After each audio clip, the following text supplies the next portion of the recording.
যোৰহাটত কলিতা জনগোষ্ঠী সন্মিলন অসমৰ আহ্বান মৰ্মে যোৰহাট জিলা কলিতা জনগোষ্ঠী সন্মিলনে দিনজোৰা অনশন কাৰ্যসূচী ৰূপায়ণ কৰে। কলিতাসকলক সংৰক্ষিত শ্ৰেণীৰ অন্তৰ্ভুক্ত কৰি জনজাতীয় লোকসকলৰ সমান ভূমি সুৰক্ষা প্ৰদান কৰা, কলিতা জনগোষ্ঠীৰ বাবে শিক্ষা, চাকৰি আৰু ব্যৱসায়ত 18% আসন সংৰক্ষণ কৰা, কলিতাসকলক মিছন ভূমিপুত্ৰ আঁচনিৰ অধীনত আদিম ভূমিপুত্ৰৰ প্ৰমাণপত্ৰ দিয়াৰ ব্যৱস্থা কৰা, ট্ৰাইবেল বেল্ট আৰু ব্লকৰ গাঁওভিত্তিক তালিকা নতুনকৈ প্ৰকাশ কৰা ইত্যাদি দাবী তুলি যোৰহাট জিলা আয়ুক্তৰ কাৰ্যালয়ৰ সন্মুখত দিনজোৰা অনশন কাৰ্যসূচী ৰূপায়ণ কৰে। উক্ত অনশনস্থলীৰ পৰা যোৰহাট জিলা আয়ুক্তৰ যোগেদি মুখ্যমন্ত্ৰীলৈও এখন স্মাৰক পত্ৰ প্ৰেৰণ কৰা হয়। জনগোষ্ঠী সন্মিলনৰ কেন্দ্ৰীয় সমিতিয়ে আহ্বান কৰে। আজি আমি দিনজোৰা কাৰ্যসূচী অনশন কাৰ্যসূচী গ্ৰহণ কৰিছোঁ। আমাৰ কলিতা জনগোষ্ঠী বহুতো সুবিধাৰ পৰা বঞ্চিত হৈ আছে। বিভিন্ন জনগোষ্ঠীক সংৰক্ষণৰ ব্যৱস্থা কৰাৰ ফলত আমাৰ কলিতা জনগোষ্ঠী চাৰিওফালৰ পৰা অৰ্থনৈতিকভাৱে শিক্ষা ক্ষেত্ৰত আৰু সকলো দিশতে পিছ পৰি আছে আৰু কোনো সুবিধা আমাৰ কলিতা জনগোষ্ঠীৰ প্ৰতি ৰখা নাই। শেহতীয়াকৈ আমাৰ ভূমি অধিকাৰৰ পৰা আমাৰ কলিতাসকলক বঞ্চিত কৰিছে। তাৰ কাৰণে আজি আমি প্ৰথম কাৰ্যসূচী আমি লৈছোঁ অনশন কাৰ্যসূচী। ইয়াৰ পিছত এই কাৰ্যসূচীৰ প্ৰতি যদি চৰকাৰে সহযোগিতা আগনবঢ়ায় বা সঁহাৰি ব্যৱহায় তেতিয়াহ'লে আমাৰ 23 ছেপ্টেম্বৰৰ দিনা দিছপুৰ চলো কাৰ্যসূচী আছে আৰু 25 নৱেম্বৰত আমাৰ তাত আমাৰ প্ৰতিবাদ ভিত্তিক আমাৰ গণসমাৱেশৰ আয়োজন কৰা হৈছে। গতিকে আমাৰ যেতিয়ালৈকে আমাৰ এই দাবীসমূহৰ প্ৰতি চৰকাৰে সঁহাৰি আগনবঢ়ায় তেতিয়ালৈকে আমাৰ কলিতা জনগোষ্ঠী সন্মিলনৰ এই প্ৰতিবাদ কাৰ্যসূচী বিভিন্ন কাৰ্যসূচী সদায় আগবঢ়াই যাব আৰু আমাৰ কলিতা জনগোষ্ঠীৰ উন্নতিৰ কাৰণে যিখিনি কৰিব লাগে আমি সকলো এতিয়া কলিতাসকল সংগঠিত হৈছে। গতিকে আমাৰ দাবীৰ প্ৰতি আমি সদায় সকলোৰে সঁহাৰি পাইছোঁ আৰু আমি আগবাঢ়ি যাম বুলি আশা কৰিছোঁ। যোৰহাট জিলা কলিতা সন্মিলনৰ আজিৰ কাৰ্যসূচীত উপস্থিত সকলোৰে হৈ আমি ধন্যবাদ জ্ঞাপন কৰিছোঁ। আমি কলিতাসকল সকলো ক্ষেত্ৰতে অনাদিত আৰু আমাক কোনেও পাত্তা নিদিয়ে, আমাৰ কোনো সংৰক্ষণৰ অধিকাৰ নাই। যেতিয়া এই কথাটো আমাৰ উঠি অহা প্ৰজন্মৰ মগজুত প্ৰৱেশ কৰিব তেতিয়া কি হ'ব, ই এটা ডাঙৰ এটা সামাজিক শক্তি ৰূপে ওলাই আহিব আৰু তেতিয়া আমি সকলো একত্ৰিত হৈ ৰণুৱা ঘোঁৰাৰ দৰে আমাৰ আন্দোলন আগবঢ়াই নিম আৰু আমাৰ যি প্ৰাপ্য সন্মান তাক আমি আজুৰি আনিম। আজি কলিতা জাতি জাগিছে, জাগিবই, আমাৰ প্ৰাপ্য আমি আজুৰি আনিমেই। আমাৰ কলিতা জনগোষ্ঠীৰ শাসন প্ৰথমতে আৰম্ভ কৰিছিলে নৰকাসুৰে। নৰকাসুৰ হৈছে জনক ৰজাৰ তুলনীয়া পুত্ৰ।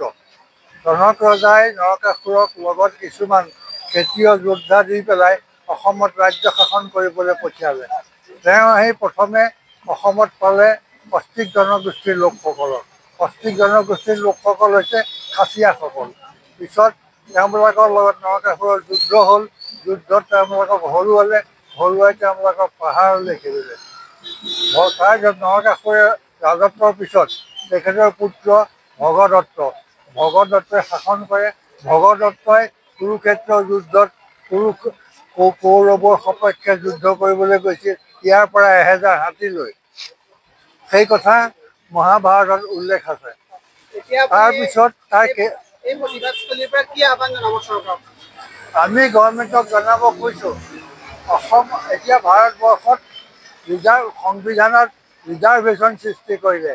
ৰিজাৰ্ভেশ্যনৰ ফলত কিছুমান মানুহক সংৰক্ষণৰ ভিতৰত ৰাখিলে আৰু কিছুমানক বাহিৰত ৰাখিলে। আমাৰ অসমতে এতিয়া কেইবাটাও জনগোষ্ঠীক কেইটামানক জনজাতীয় ষ্টেটাছ দিলে, কেইটামানক চিডুল কাষ্ট দিলে, কেইটামানক চিডুল ট্ৰাইব দিলে, কেইটামানক OBC দিলে, কেইটামানক MOBC দিলেগৈ। সেই সংৰক্ষিত জাতিসমূহক সেই অনুপাতে বেলেগ বেলেগ সুবিধা দিছে। স্কুলত স্কলাৰশ্বিপৰ পৰা আৰম্ভ কৰি চাকৰিৰ পৰা আৰম্ভ কৰি সকলোকে সুবিধা দিছে আৰু জনজাতীয় লোকসকলক বিশেষকৈ যেনেকৈ আমাৰ বড়ো কছাৰী এইসকলক হৈছে কি স্বায়ত্ত শাসনৰ সুবিধা দিছে। বড়োলেণ্ডত স্বায়ত্ত শাসন হৈছে, আজি কাৰ্বি আংলঙত স্বায়ত্ত শাসন হৈছে, কিন্তু কলিতাসকলক কি দিছে? আৰু সেইবিলাকক অকল স্বায়ত্ত শাসনে দি কামনা নাই, তেওঁবিলাকক ব্লক দিছে, দি পেলাই তাত সুকীয়া সুকীয়া তেওঁবিলাকৰ প্ৰভুত্ব ৰক্ষাৰ কাৰণে সুবিধা দিছে। তাৰ উপৰি পঢ়া শুনাৰ কাৰণে ৰিজাৰ্ভেশ্যন আছে, স্কলাৰশ্বিপৰ কাৰণে ৰিজাৰ্ভেশ্যন আছে, এই সমূহ সুবিধা তেওঁলোকক দিছে। অসম কলিতা জনগোষ্ঠী সন্মিলনৰ আহ্বানক্ৰমে আজি আমি যোৰহাট জিলাত 8 ঘণ্টীয়া অন্নশন ধৰ্মঘট পালন কৰিছোঁ আৰু আমাৰ শূন্যৰ পৰা ব্ৰহ্মপুত্ৰ উপত্যকাৰ আমাৰ নৰকাসুৰ বীৰ ভগদত্ত আৰু বান ৰজাই ৰাজত্ব কৰিছিলে। সেই ৰাজত্ব কৰা আজি 7,000 বছৰ পাছতো আজি আমাৰ সেই কলিতাসকল সকলো দিশতে পিছপৰা আৰু সকলো ফালৰ পৰা বঞ্চিত, লাঞ্ছিত আৰু অৱহেলিত। সেয়েহে আজি আমি কলিতাসকলে জাগৃত হৈছোঁ আৰু সকলোৱে একগোট হৈ আজি আমি এই অন্নশনত যোগদান কৰিছোঁ। আৰু কথা হ'ল কি, কলিতাসকলে সকলো দিশৰ পৰা সকলো ফালৰ পৰা চাকৰি আৰু পঢ়া শুনাৰ ক্ষেত্ৰত আজি অন্য জনগোষ্ঠীয়ে যেতিয়া কমটি নম্বৰ পায়ো স্কুল কলেজত নামভৰ্তি কৰিবলৈ সুবিধা পায়, কিন্তু আমাৰ ল'ৰা ছোৱালীয়ে 97-8 পায়ো আজি সেইফালৰ পৰা বঞ্চিত হৈছে আৰু চাকৰিৰ ক্ষেত্ৰতো সেই একে বঞ্চিত হৈছে। আৰু আমি চৰকাৰৰ ওচৰত বহুত দাবী জনাই আহিছোঁ। আমি বিশেষকৈ অসমৰ ডিব্ৰুগড় ইউনিভাৰ্চিটি আৰু আমাৰ গুৱাহাটী ইউনিভাৰ্চিটিত আমি বাণীকান্ত কাকতিৰ নামত এখনকৈ আসন সংৰক্ষিত কৰিবৰ বাবে আমি আহ্বান জনাইছিলোঁ আৰু আমি আহ্বান কৰিছিলোঁ যে যোৰহাটত মণিৰাম দেৱানৰ নামেৰে বিমানবন্দৰটো, ৰৰৈয়া বিমানবন্দৰটো মণিৰাম দেৱানৰ নামেৰে নামাকৰণ হ'ব লাগে আৰু আমি বীৰ ভগদত্ত প্ৰকল্প নামেৰে আমাৰ দুজেগাত নলবাৰী আৰু আমাৰ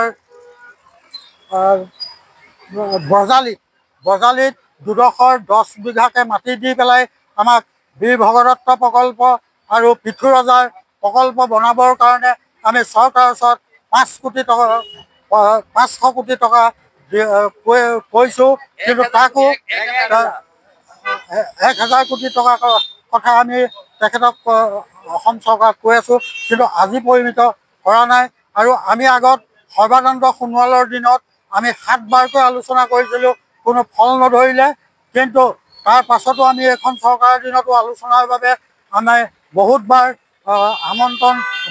আমি তেখেতলোকক জনাইছোঁ, কিন্তু আমি এফালও পোৱা নাই। সেয়েহে আমি আজি সকলোটি একগোট হৈ আজি আমি এই অন্ন কাৰ্যসূচীত যোগদান কৰি আজি আমি আমাৰ DC মহোদয়ৰ যোগেদি চিফ মিনিষ্টাৰলৈ মেমৰেণ্ডাম দিবৰ বাবে আমি আহ্বান জনাই আমি আজি আমাৰ এই কাৰ্যসূচী ৰূপায়ণ কৰিছোঁ। Bureau report, NZ Media। আপোনাৰ সপোনৰ ঘৰখন কেনে হ'ব? আপোনাৰ সন্তান আৰু আপোনজনৰ সৈতে কেনেদৰে কটাব আপোনাৰ আজৰি সময়? এই সকলোবোৰ সমস্যাৰ সমাধান লৈ শুভম গ্ৰুপে আপোনাৰ বাবে লৈ আনিছে আপোনাৰ সপোনৰ ঘৰখন। 362টা ফ্লেটযুক্ত শুভম গাৰ্ডেনৰ সফল নিৰ্মাণৰ পাছতে 20 বছৰৰ ভৰসা, 16টা প্ৰজেক্ট, 28 লাখ বৰ্গফুটৰ সম্পূৰ্ণ নিৰ্মাণ আৰু 15 লাখ বৰ্গফুটৰ চলিত প্ৰকল্প নিৰ্মাণৰ অভিজ্ঞতাৰে যোৰহাটত শুভম গ্ৰুপে নিৰ্মাণ কৰিছে দ্বিতীয়টো প্ৰজেক্ট শুভম পাৰ্ক। অত্যাধুনিক সা সুবিধাৰে নিৰ্মিত শুভম পাৰ্কত আপোনাৰ আৰু আপোনাৰ সন্তানৰ বাবে থাকিব club, badminton court, community hall, kids play area, splash pool আৰু জিম ক্লাব। প্ৰতিটো ব্লকত থাকিব 2.5 BHK, 3 BHK, 3.5 BHK ফ্লেট। লগতে থাকিব আপোনাৰ আৰু আপোনাৰ আপোনজনৰ প্ৰাপ্তিৰ সাহী।